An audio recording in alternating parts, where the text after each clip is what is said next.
Olá, jovem! Eu sou o Gabs Ferreira e esse é o Carreira Sem Fronteiras. Tudo pronto para a aventura de hoje? Hoje a gente conversa com a Giovana, uma jovem lá de Bauru, no interior de São Paulo, que quando foi escolher o curso aí de graduação, optou por medicina. Mas não era muito bem aquilo que ela queria. E aí ela sempre gostou de computador e tal, computação, né? E ela foi lá e prestou então para fazer o curso de Ciência da Computação e passou na USP de São Paulo. Veio então para São Paulo estudar e logo quando chegou aqui já se envolveu com o pessoal de maratona de programação e nesse mundo muito interessante. Ela foi estagiária na Kaelon, né? Foi a primeira experiência dela e ela recebeu uma proposta para ser estagiária no Facebook, olha só. Ela conseguiu ir fazer o estágio, né? Passou no processo. Depois ela recebeu uma oferta para trabalhar em tempo integral no Facebook e hoje ela trabalha como desenvolvedora lá em Londres. Olha que bacana. Vamos ver então o que a Giovana tem para contar de legal pra gente.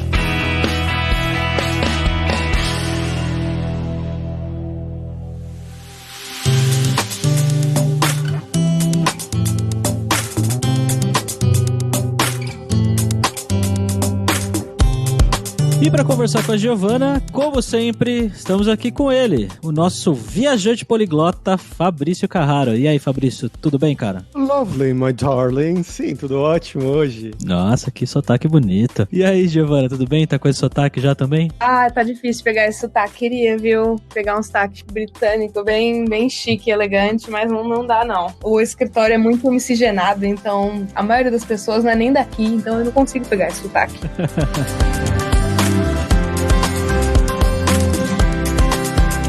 Bom, galera, como sempre, nosso jabazinho aqui antes do episódio, que é só pra lembrar que o podcast Carreira Sem Fronteiras é oferecido pela Lura Língua, cursos online de idiomas, que eu, Fabrício Carraro, ajudei a desenvolver com os métodos que eu utilizei e utilizo pra aprender idiomas como russo, polonês, grego, inglês, alemão, francês e assim por diante. Então vai lá em aluralingua.com.br e começa a estudar com a gente hoje mesmo.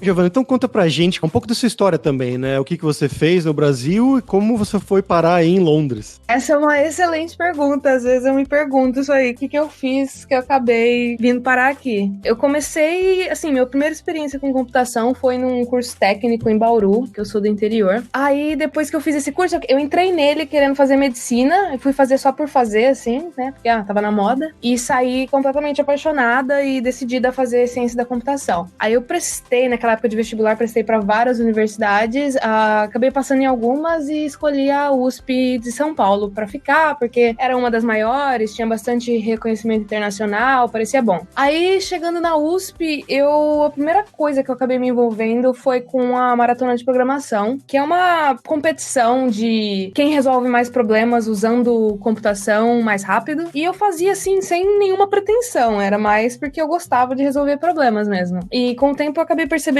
que essa habilidade era muito bem vista pelas grandes empresas, tinha bastante interesse, eles contratavam muita gente, Microsoft, Google, Facebook, por exemplo. E aí eu falei, talvez seja legal sair do Brasil um pouco e curtir, mas vou fazer isso mais pra frente. Quando chegou no meu último ano de faculdade, eles entraram em contato comigo, oferecendo pra uma oportunidade de estágio, se eu não queria fazer entrevista. E nessa época eu trabalhava na Kaelon ainda, fui estagiária na Kaelon, foi minha primeira experiência, assim, de todas com o mercado de trabalho. Até então, tava só na faculdade, projeto de faculdade. E aí, nesse último ano que eu acabei me desvencilhando um pouco da maratona, dessa competição que eu falei, eu comecei a trabalhar na Kaelon e aí logo junto eu já recebia o convite das recrutadoras do Facebook. Então não foi uma coisa que eu corri atrás. Eu iria correr atrás um pouco mais pra frente, depois de me formar, quando tivesse num mestrado, de repente. Mas acabou chegando em mim antes e aí eu aceitei. Passei na entrevista de estágio e aí fiz o estágio ano passado, em maio, mais ou menos. São 3 meses. E aí, no final, eles me deram a oferta de full time. Caso eu aceitasse, eu viria pra Londres. E aí, eles, né, cobririam todos os custos de relocation e tudo. E aí, foi assim, um resumão de como que eu acabei parando aqui. Então, você nem procurou ninguém. Como que eles te encontraram, você sabe? Então, eu acho que nessa competição que eu mencionei, você participa de várias seletivas, né? Então, tem a seletiva da sua universidade, depois tem a seletiva da região sudeste, continente, depois a do Brasil, e aí o último nível é a mundial. Então, quando você vai pro mundial, você acaba tendo muita visibilidade, porque, né, é o maior evento desse tipo de competição do mundo. E aí eu treinei muito pra chegar nesse mundial e acabei chegando em 2015, se não me engano. Foi na Tailândia, foi uma viagem incrível, a IBM patrocinando tudo, conheci muita gente lá, tinha muita gente de várias empresas, então eu acho que acabou sendo meio que ou recomendação de pessoas que me conheciam e que estavam no Facebook, ou essas recrutadoras sempre ficam de olho em quem vai, em quem não vai, e gente que treina online, então acho que foi uma mistura disso tudo.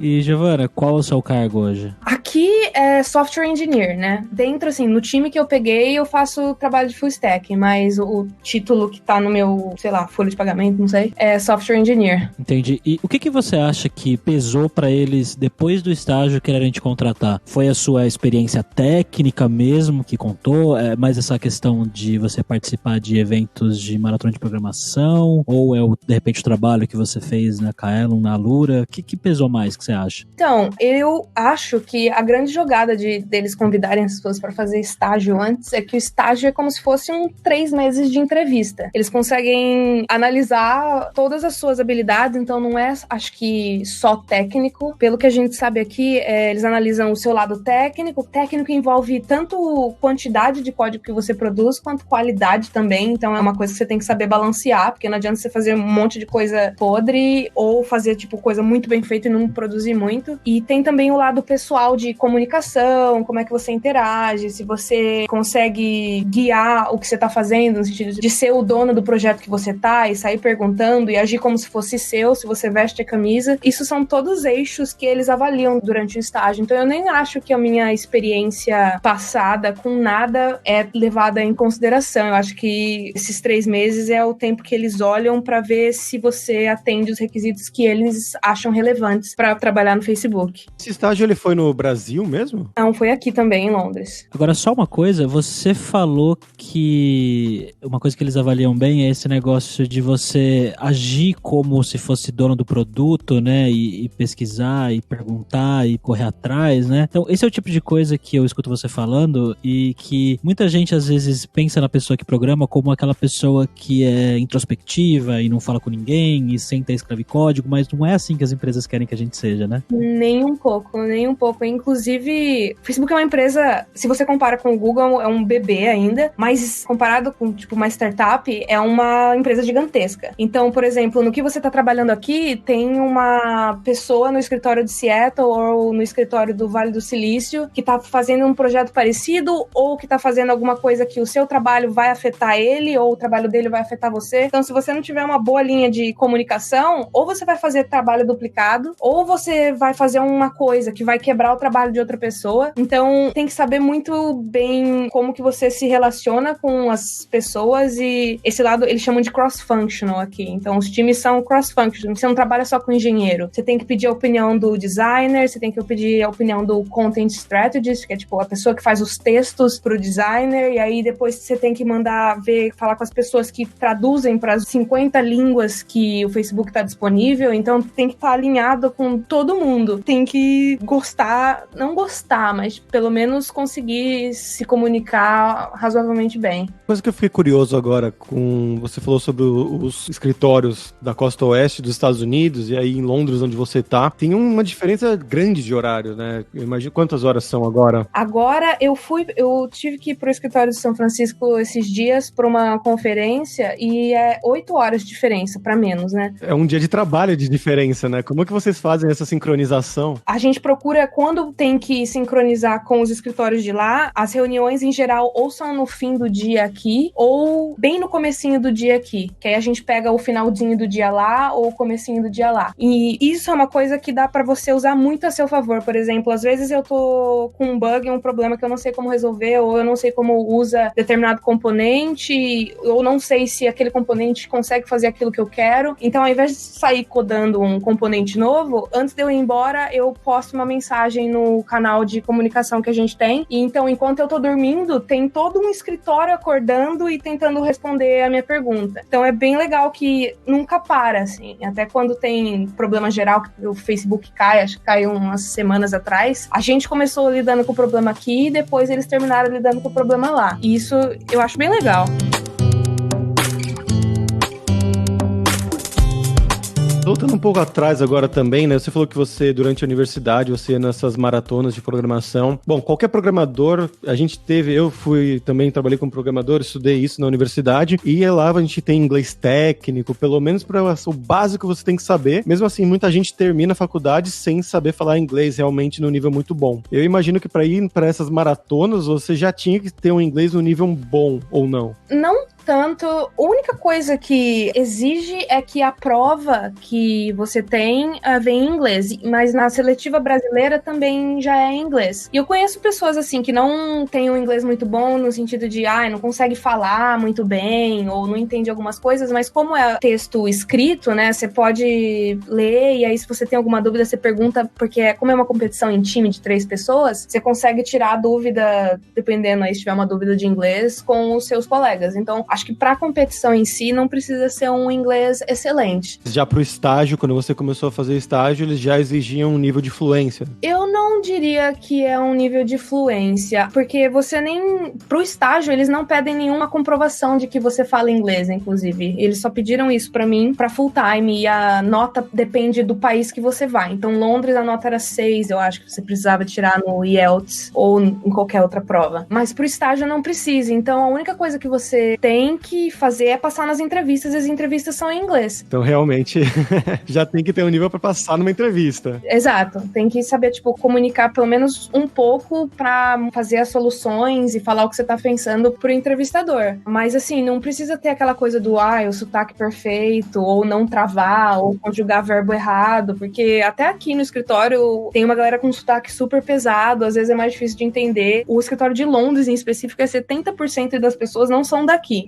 Assim, no meu time, por exemplo, eu acho que tem um britânico. Mas parece que, na verdade, Londres tem bastante gente de fora, né? No geral, assim. Eu acho que é um pouco do reflexo da cidade mesmo, né? Acho que Nova York também é assim. Pro estágio, a minha oferta era pra vir pra Londres, mas pra full time eu poderia escolher o escritório que eu quisesse ir. Olha só. Eu pensei em escolher ou, sei lá, Nova York ou o Vale do Silício mesmo, que é a matriz, né? Só que o visto dos Estados Unidos é bem mais complicado. Você tem que esperar 1 ano pra pegar aquele tipo de visto que eu esqueci a categoria agora, mas é aquele que é loteria, sabe? H1B, se não me engano. Ah, sim. Acho que é esse. Então, assim, eu teria que esperar, no caso, eu comecei aqui em fevereiro. Se eu tivesse escolhido os Estados Unidos, eu teria que esperar até outubro pra sair o resultado de se talvez eu conseguir o visto ou não. Aí, se eu não tivesse conseguido, eu tenho uma backup offer pra Londres. E aí eu poderia vir pra cá. Mas aí, nesse meio tempo, eu perdi 6 meses de trabalho, que eu podia ter feito muita coisa e já um período de avaliação inteiro, né? E como é que funciona, então, esse processo de visto pra Londres? Foi muito tranquilo. Eles mimam muito a gente, de verdade. Eu não fiz praticamente nada. Eles têm uma empresa terceirizada que é contratada pelo Facebook e eles lidam com todo o processo do visto. Então, o que eu fiz, tem uma pessoa, né, que fica responsável pelo seu caso e ela só fala o que você precisa fazer. Então, um dia esse cara me mandou um e-mail falando, olha, você precisa fazer essa prova de inglês aqui, que eu paguei essa taxa aqui pra você, agendei, você precisa ir lá e fazer. Aí eu fui e fiz. Olha, tem esse documento aqui que você precisa ir lá no consulado e levar tudo isso aqui que eu tô te mandando, imprime e leva lá. Então, aí eu imprimi tudo que ele me mandou e levei lá. Então, eu não tive o processo de, procurar que documento que precisa, tirar cópia, tirar não sei o que. Foi bem dado de mão beijada, assim, pelo menos essa parte. E você já conhecia Londres? Antes do estágio, eu nunca tinha vindo pra cá, nem pra Europa, assim, nenhum lugar. E uma das coisas que me atrai muito em Londres é que eu gosto muito de viajar, e Londres tem uma localização bem conveniente, assim, né? Então, por exemplo, todo feriado de segunda aqui, eu viajo pra algum lugar. Semana passada, eu fui pra Belfast, na Irlanda do Norte. Semana que vem eu vou pra Dinamarca. Em junho eu vou pra Israel. No fim do mês eu vou pra... já até esqueci. Como é que era? Tanto que...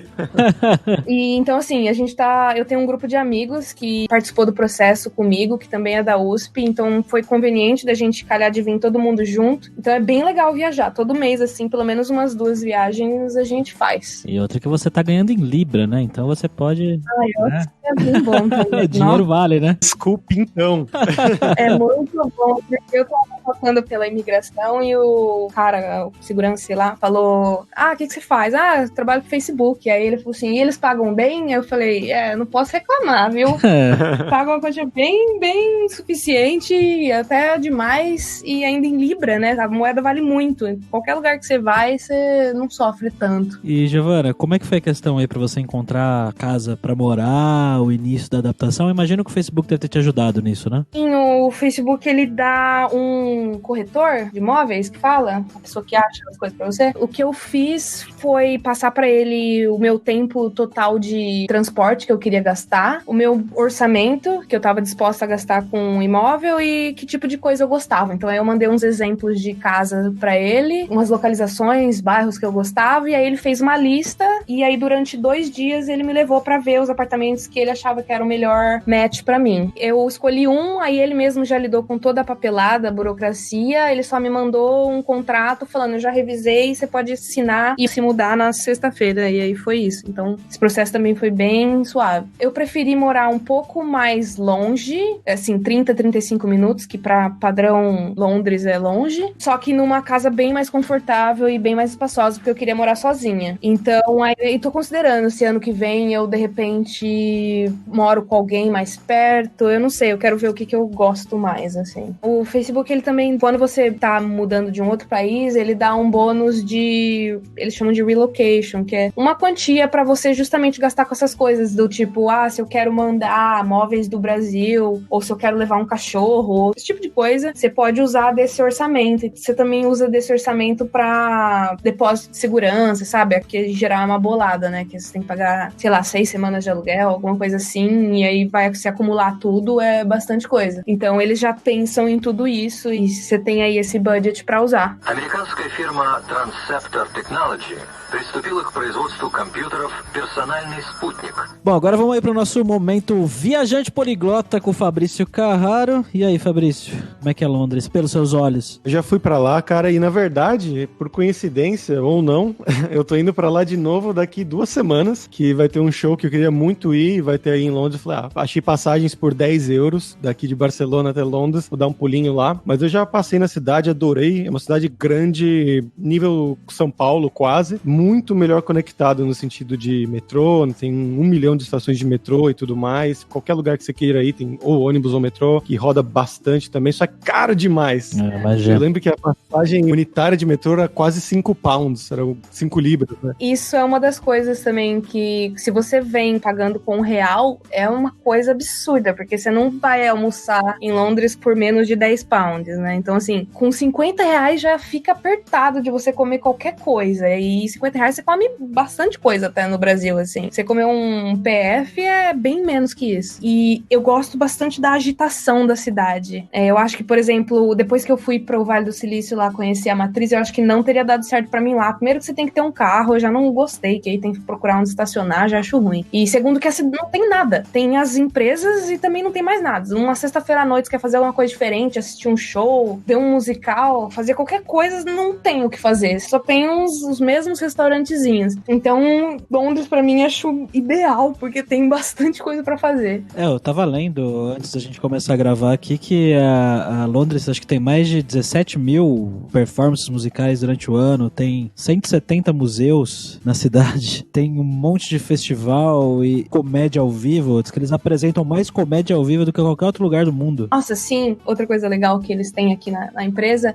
eles chamam de BFF, que então, como o Londres é um escritório muito miscigenado e pessoas mudando de um país completamente diferente, você chega aqui, aí você não conhece ninguém, você não tem com quem sair, você não tem o que fazer, você não tem companhia, então a pessoa acaba ficando meio, né, isolada, meio sozinha. Então tem esse programa que eles chamam de BFF, que, por exemplo, você vai e você quer assistir um musical, aí você posta na nossa plataforma aqui, você cria um evento falando que você quer ir nesse musical. Aí as outras pessoas do escritório que também querem ir, põem que elas vão, e aí o Facebook paga por tudo. Olha, Olha só. Então, nossa, a gente vai comer nos lugares diferentes, nos lugares específicos, tipo restaurante brasileiro. A gente assiste musical, vai ver filme no cinema, tudo usando esse sistema. Então, se você pensa, o salário, vamos dizer assim, é bem mais do que o que tá no papel, né? E essas coisas de cultura realmente foi algo que eu vi bastante lá. Eu lembro que eu fiquei menos de uma semana, fiquei 5 ou 6 dias em Londres. Eu cheguei na época que tava tendo uma peça Hamlet. Não sei se vocês conhecem o seriado Sherlock, que Sim. é um seriado britânico, né? Que é uma dica também, dica cultural aí. O cara que era o principal da peça do Hamlet é o cara que faz o Dr. Moriarty nessa série da BBC, do Sherlock.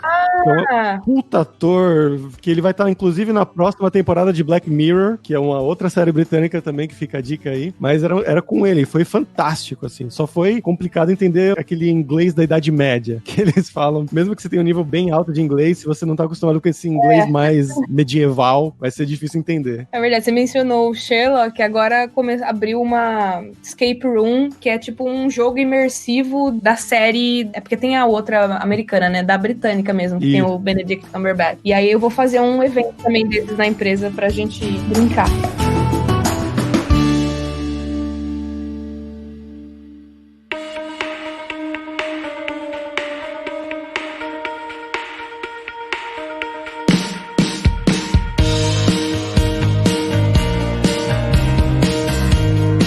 Giovana, como que é a questão do trabalho, mas eu digo com os companheiros aí, comparado com o que era aqui no Brasil, né? Porque brasileiro tem um jeito de trabalhar e aí você trabalhando com um time que é, pelo jeito, multicultural, multirracial, e como que é lidar com essas pessoas no dia a dia de trabalho? Sim, isso foi uma das coisas que eu tava um pouco receosa, de ser uma coisa muito ou formalizada, ou você não ter liberdade pra brincar com o seu time, e eu gosto bastante de falar e conversar com as pessoas, então eu achei que talvez isso fosse ter um problema. Eu não tive esse problema. Eu sei que tem times, alguns times de infra, que a galera é mais fechada e não conversa tanto, mas nos times que eu participei, né, que em geral foram times mais, assim, perto do usuário final e não de infra, a conversa é muito de boa, a gente brinca o tempo todo, a gente vai almoçar juntos todo dia, a gente tem os off-sites, né, que são os eventos que é tipo, de vez em quando vamos fazer alguma coisa diferente e só com o time, sabe? Tipo um evento desses, mas só com o time, e aí, claro, pago também pelo Facebook. Então aí a gente vai em almoço de time, às vezes tem umas coisas nada a ver, tipo, outro dia a pessoa sugeriu pra gente fazer aquela coisa, tipo, como chama? Ghost, que você pega argila e faz potinho. sei. Puta, não sei como é que chama isso. Nossa, esqueci completamente. Archery, eu não sei. Pottery. Aqui chama pottery, eu não sei, eu não lembro. Aí você pega a argila e faz um vaso. Aí é tipo uma aula, aí vai o time inteiro fazer vaso, sabe? É sempre umas coisas nada a ver.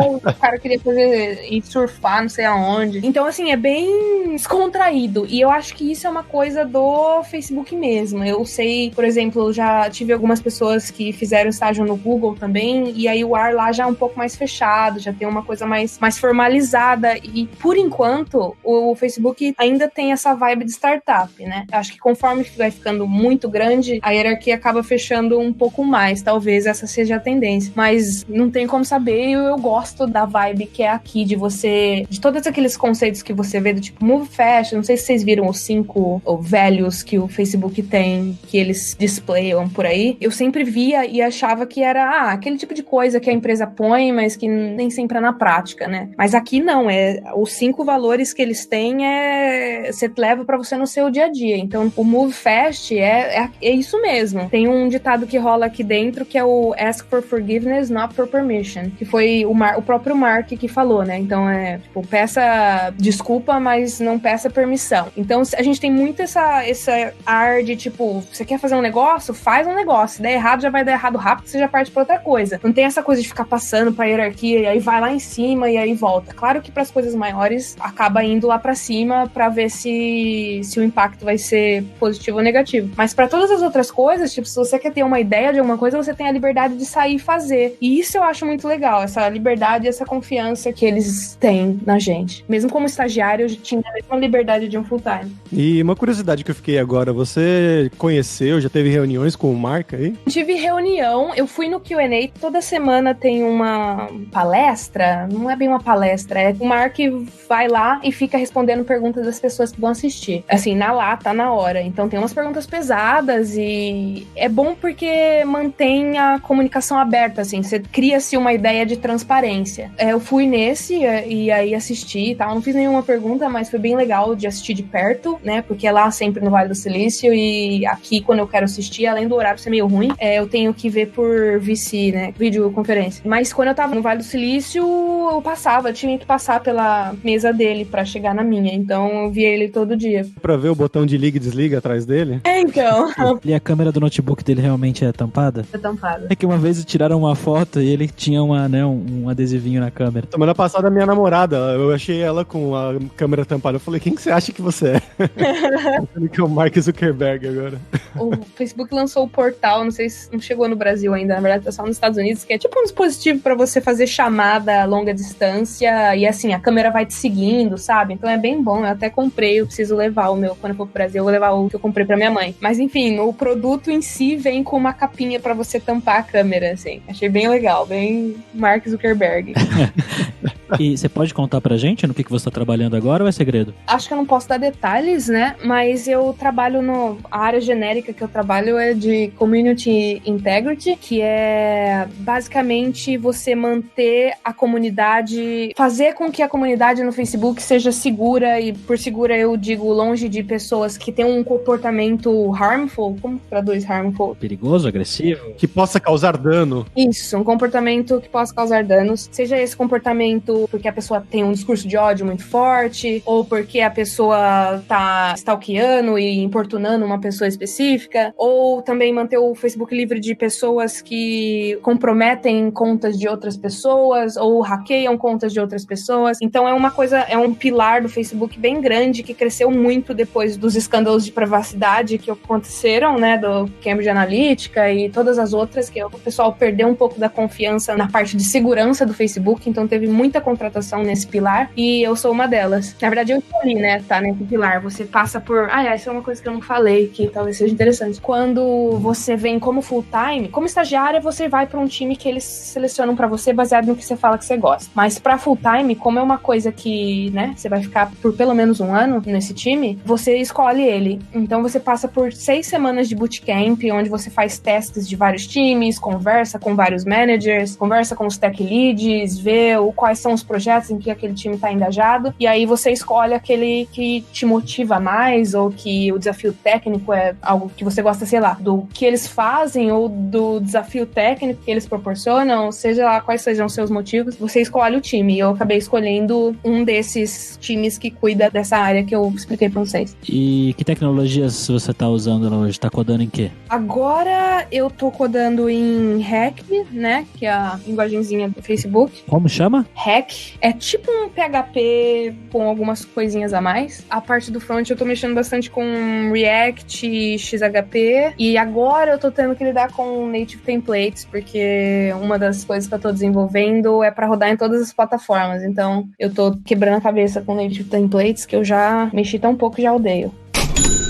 E Giovana, vamos falar sobre dinheiro agora. Você já deu uma adiantada aí que o Facebook paga relativamente bem, mas vamos lá, comparado com o estilo de vida que você tinha aqui em São Paulo, com o que você tem hoje, como que é o preço das coisas aí? Assim, as coisas são com certeza mais caras aqui, mas a remuneração é muito além da média que o britânico ganha, né? Então, assim, tanto que na faixa dos impostos, né, que tem lá, quem ganha de tanto a tantos mil, tanto de imposto, sabe? Essas brackets de imposto. E a bracket que a gente pega é a última. Então, é assim, realmente a gente ganha mais que a maior parte da população britânica. Por exemplo, faz tempo que eu não me preocupo com preço de coisa, se vai dar pra comprar ou não. Eu tenho agora a possibilidade de eu gostei dessa blusa, eu gostei desse tênis, vou comprar. Porque eu posso comprar, assim. E isso considerando que eu invisto uma parte do salário e guardo e mando pro Brasil uma uma outra parte do salário e aí tem um resto que sobra pra eu gastar aqui e pagar o aluguel e tudo mais. Então, eu não me privo de comprar as coisas que eu quero, eu viajo sempre que dá. O limitante antes sempre era o dinheiro e agora o limitante maior é tempo. Então, eu admito que, graças a Deus, né, tenho uma vida muito confortável aqui. Um dia a gente chega lá, né, Fabrício? Tô esperando. O que eu tava falando não é só a remuneração, assim, de salário, tem todas as coisas que a empresa dá a mais, né, por exemplo, o transporte aqui em Londres, que é muito caro, eles pagam também, tem um orçamento pra você gastar com wellness, né, que é tipo, academia, massagem, qualquer coisa que tenha a ver com seu bem-estar, tem também as stocks que você ganha, tem os bônus semestrais, tem o bônus que você ganha quando você entra, então, assim, é todo um conjunto de coisas que torna tudo bem confortável. Como que você compararia cidades que você já morou em São Paulo e em Londres, de vantagens e desvantagens? Eu acho Londres tão agitada quanto São Paulo, no sentido de ter muita coisa pra você fazer, porém com um transporte 1000 vezes melhor, assim, a cidade é bem coberta. Se você andar pra qualquer direção, você vai achar uma estação de metrô. E isso é bem conveniente e também bem mais segura, né? Então eu volto a andar com o celular na rua, é uma coisa comum de se fazer, voltar de madrugada pra casa é uma coisa comum de se fazer e nunca tive problema, nunca, assim, ouvi de alguém aqui que teve problema com esse tipo de coisa. Então, eu acho que tem as vantagens de São Paulo, talvez não a de ter sempre coisa aberta o tempo todo. Por exemplo, os pubs, a maioria fecha o quê? 11 horas, meia-noite. E em São Paulo as coisas viram, né? A gente tem esse costume de, você vai numa festa, as festas acabam 6 horas da manhã, 5 horas da manhã. Aqui, assim, a balada que eu fui que durou mais, acabou às 4. Ela não é a cidade que nunca dorme. Mas, pra mim, por enquanto tá sendo suficiente. Tô ficando velho. Okay, Houston, we've had a problem here. Houston, we've had a problem. Mas bom, Giovana, agora é a hora do perrengue, que é aquela hora que eu quero que você conte algumas gafes, histórias engraçadas, coisas que aconteceram com você, que sempre acontece com a gente quando a gente sai do país. Ai, nossa. Tem sempre aquele problema de que, tipo, você acha que você fala inglês, né? Você passou na entrevista, você entende razoavelmente bem, mas aí você chega aqui e aí você fica, nossa, como é que fala, sei lá, maçaneta? Nossa, e aí você tá numa sala de reunião, assim, isso é uma coisa que escalou muito rápido, porque em um momento da minha vida eu tava comendo no bandejão da USP e no outro momento eu tô numa sala de reunião falando em inglês, vendo sobre a próxima coisa que vai ser lançada que vai afetar 50 milhões de pessoas. E aí você tá nessa reunião e de repente a bola passa pra você porque alguém te faz alguma pergunta e aí você fica naquela coisa que você meio que gagueja, aí você fala uma coisa, a pessoa não entende, aí você vê que você usou a palavra errada, aí você pede desculpa e aí aquela coisa já tá vermelha, quer enfiar a cara no chão. Então é assim, isso foi uma das coisas que meio que pegou quando eu vim pra cá. Agora você já tá acostumada, né? Agora já tá menos pior, né, eu diria. Tem também, por exemplo, quando você submete código, você sempre submete pra alguém revisar e aí tem que ter lá como que você testou, né, ou você escreveu o teste, ou se é o UI, a foto do que você fez, sei lá. Acho que isso é meio que padrão em qualquer empresa de tecnologia. E aí teve uma vez que eu fui submeter um teste e isso é uma coisa complicada. Como a gente trabalha no Facebook, a gente, em geral, usa o nosso Facebook pessoal pra testar as coisas, né? E aí, uma vez eu fiz um teste sem pensar, assim, fiz um teste, tirei o print lá da minha tela e coloquei, e aí tinha um spoiler de Game of Thrones no teste. Aí, nossa, me xingou pra caramba. Como é que você posta um spoiler no teste plan? Justa causa. Justa causa aqui, né? E aí foi bem engraçado esse tipo de coisa. Aí já falaram, vamos fazer um filtro de spoiler no Facebook, ia ser sucesso. Com certeza ia ser sucesso, devíamos fazer. Inclusive, eu tomei spoiler do Vingadores, o Endgame, aí no Facebook. Tá vendo? Ah, que legal. Um desgraçado postou uma imagem que era uma foto de um gatinho brincando com laser e eu cliquei e aí era um spoiler. Sacanagem. Foi muito sacanagem esse cara.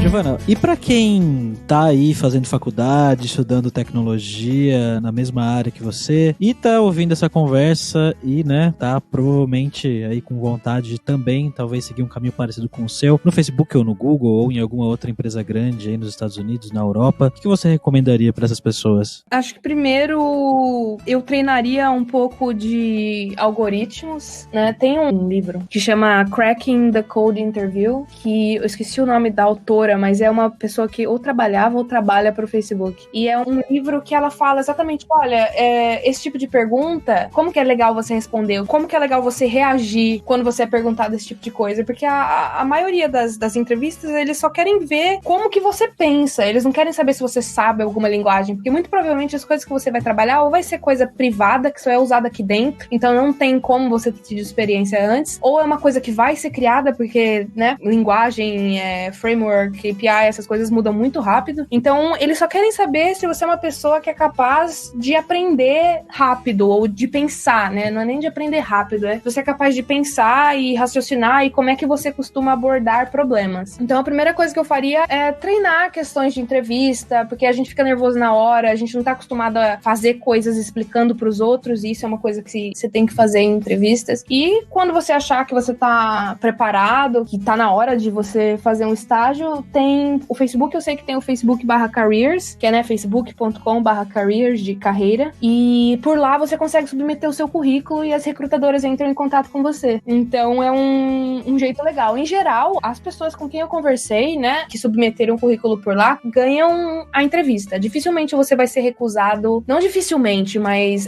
tendo um currículo com a faculdade que você fez, as coisas fora da faculdade que você participou, seja projeto open source ou qualquer outra coisa fora da faculdade que mostra que você tem uma profitividade que você fez e que tendo isso no seu currículo, muito provavelmente você vai ser passado para a primeira entrevista e daí é um passo, né, um passo de cada vez. O livro que a Giovana citou tá aí na descrição do episódio. A gente vai colocar aí na descrição do episódio também uma série que a Giovana participou com a gente, ela meio que ajudou a produzir, né? A Giovana trabalhou comigo aqui na Kaelon, na Lura, a gente produziu uma série juntos, aí o Vida de Programadora, e onde ela contava um pouco sobre a vida dela, inclusive sobre as maratonas de programação. A gente vai deixar o link aí na descrição do episódio. E Giovana, só mais uma coisa que eu acabei de lembrar agora, tem alguns ouvintes do podcast que vieram pedir pra mim pra gente perguntar pras pessoas a idade delas. Quantos anos você tem, Giovana? Tenho 23. 23 anos. Que jovem. 23 anos, fiz estágio com 22 e o primeiro estágio com 21, né? Então, se for ver, eu comecei bem tarde. Em geral, o pessoal entra na faculdade e começa a participar de algumas coisas. Eu acabei focando na maratona, mas não acho que esse seja o único caminho que leva até uma grande empresa. Conheço pessoas que traçaram caminhos diferentes e acabaram aqui junto comigo.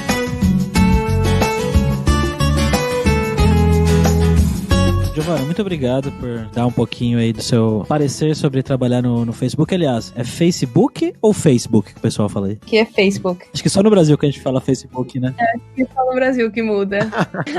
Obrigado, Giovana. Vai fazer algum jabá seu, tipo, sei lá, divulgar seu Twitter, alguma coisa assim ou não?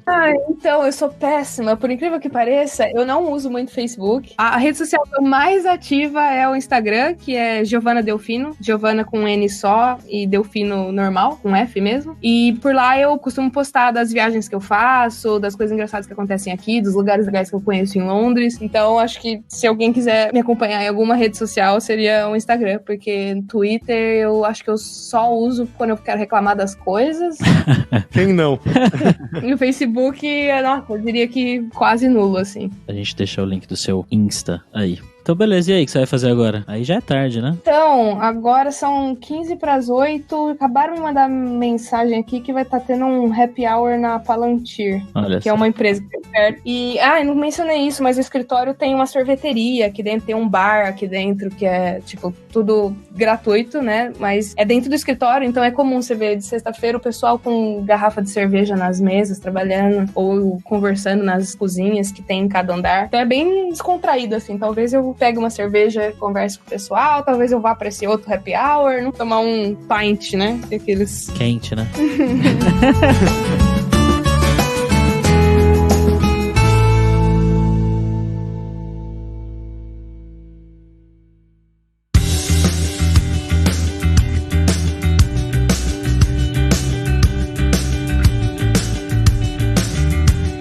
Pessoal, por hoje é isso. Muito obrigado pela sua audiência, como sempre. E entre no nosso grupo no Facebook, o Carreiras Sem Fronteiras, para você ter mais dicas sobre emprego, mercado de trabalho no exterior, tecnologia e também sobre a língua inglesa e algum outro idioma que seja importante para esse mercado. E não deixe de conhecer a Alura Língua para você reforçar o seu inglês e dar aquela força, tanto no seu currículo quanto na sua vida profissional. Bem como a Giovana falou da importância quando você vai trabalhar nessa área de desenvolvimento e também quando você vai trabalhar fora do país. Então vai lá em aluralingua.com.br e comece a estudar com a gente hoje mesmo. Além também, é claro, da alura.com.br, que tem mais de 800 cursos de tecnologia nas áreas de programação, com tantas habilidades, conceitos e tecnologias que a Giovana citou aqui no episódio, mas também de marketing, design, business, soft skills, curso de como você criar o seu currículo para mandar pro exterior. Então com certeza vai ter o curso para você. Então pessoal, até a próxima quarta-feira com uma nova aventura em um novo país.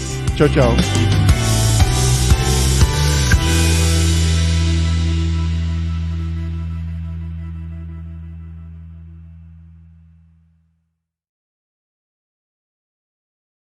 Este podcast foi editado por Radiofobia, podcast e multimídia.